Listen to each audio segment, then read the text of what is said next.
প্রতিদিনের কোলাহল, যানজট আর ব্যস্ততার মাঝে আমাদের পরিচিত এই রাজধানী শহর ঢাকা। কিন্তু গতকাল ঢাকার বুকে ঘটে গেল এক অপ্রত্যাশিত ঘটনা। ব্যস্ততম নগরী ঢাকার রাস্তায় প্রথমবারের মতো দেখা মিলল এক সিঙ্কহোল। শঙ্করের ৭ মসজিদ রোডে ব্যস্ত সড়কের বুক চিরে হঠাৎই তৈরি হলো এক বিশাল গর্ত। এ যেন রাস্তা গিলে ফেলছে মাটিকে। এ ঘটনায় আতঙ্ক ছড়িয়ে পড়ে স্থানীয়দের মাঝে। যান চলাচলও বন্ধ হয়ে যায় এই সিঙ্কহোলের কারণে।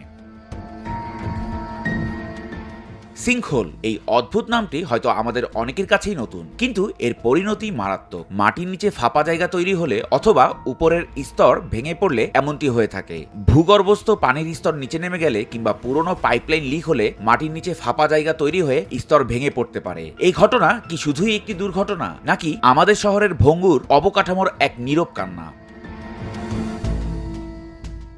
এই সিঙ্কহোল আমাদের জন্য একটি কড়া সতর্কবার্তা। নগর কর্তৃপক্ষের এখনই উচিত ভূগর্ভস্থ জরিপ চালানো, নয়তো এমন অপ্রত্যাশিত বিপদ আরও আসতে পারে। এবার সময় এসেছে আমাদের শহরকে নিরাপদ করার।